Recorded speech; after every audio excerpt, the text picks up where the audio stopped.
If you love Baltimore sports, you'll love WNST.net.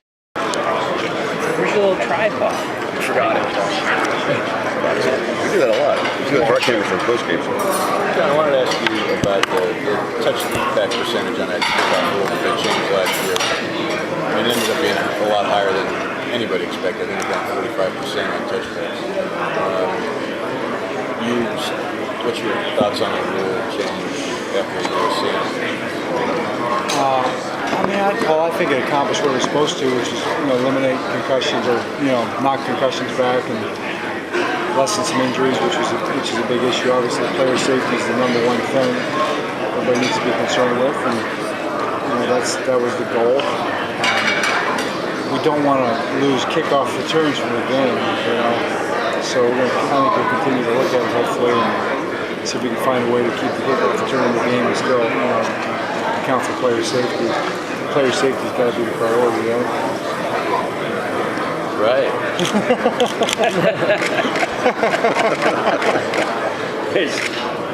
You can't take the Philadelphia out of it. You're not sold on that, I take it. I don't know how many, they said that concussions are down 40% on kickoff returns, but I don't know how many there were. They don't tell you how many.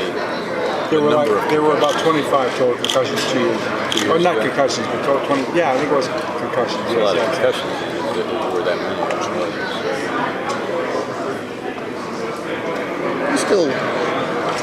You walk into a room like this where you have your fraternity. You still pinch yourself the fact that you are able to do what you love and do it with a bunch of guys who you love. Pinch yourself, bunch of guys. Trying to put those things together. Okay, that was your question. It was my question. For the record. Yes, it was.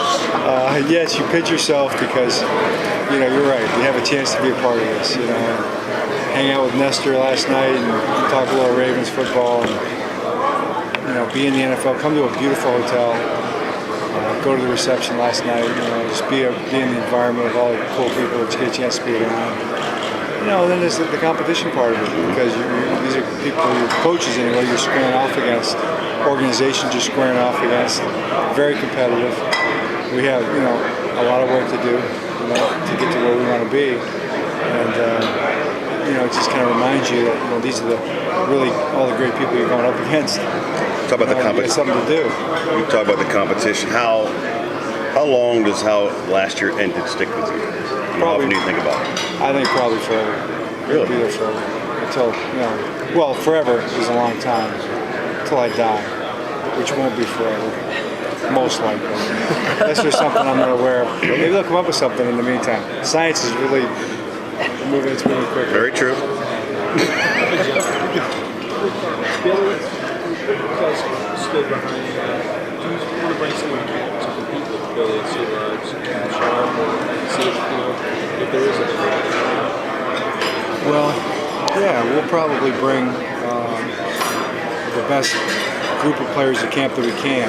If we can get a kicker that's capable of competing with Billy, we'll do it.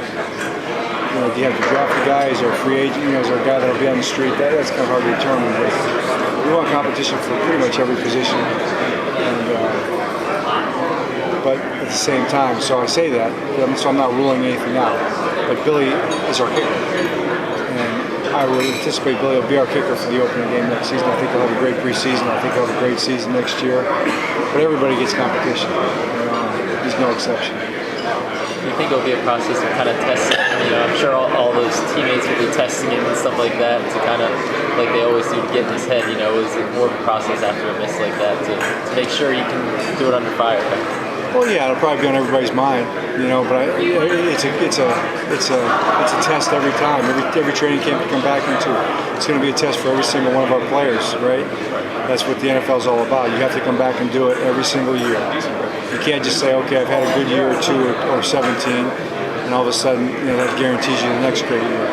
You've got to prove it every year in this thing. And, of course, the kicker is no exception to that.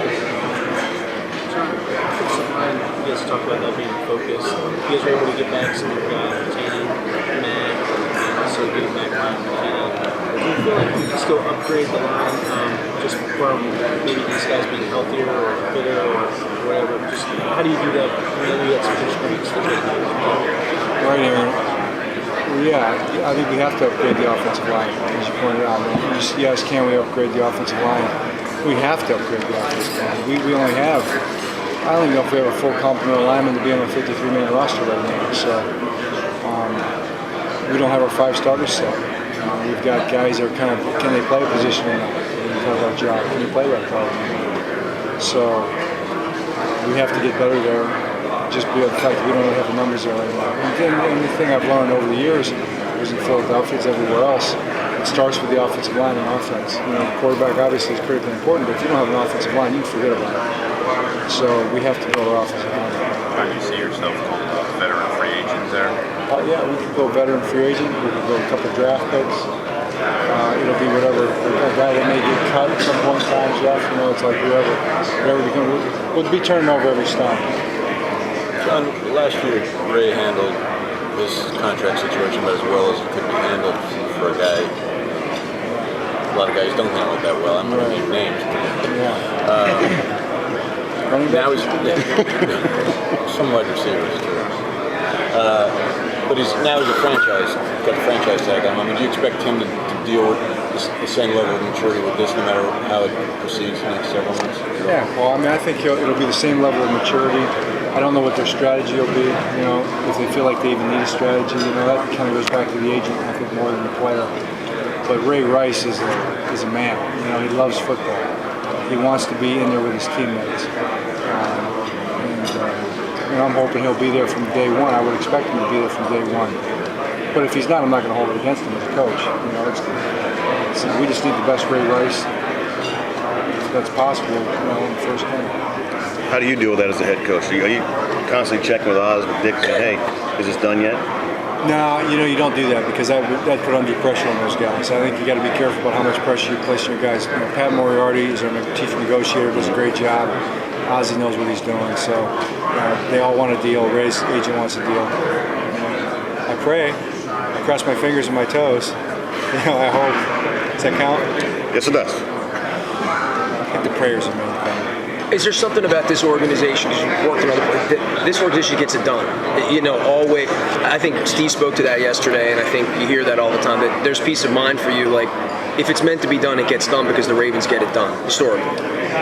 Yeah, Nestor, it's like, okay, well, what does that mean? Does that mean you overpay a guy, like a lot of organizations do, or go crazy just to get it done and put your future in jeopardy as an organization? You know, I think it'd be. Well, I think what you're saying is right. It gets done because it's a very fair offer. You know, and we've done that with all of our guys. You know, we put great offers out there for those guys, and they want to be there. Right? It's a great organization to be part of. It's a great city, best fans in football. You know, our players recognize that, and they want to be a part of it. You hear good things about it, though. I know you're probably not hearing a daily progress report, but do you get positive vibes about how the negotiations are going with the players? Yeah, I get positive vibes about how they're going. I think it's going well. That doesn't mean it's anything's imminent, you know, but because it takes a long time. But very positive vibes about where it's going. If you love Baltimore sports, you'll love WNST.net.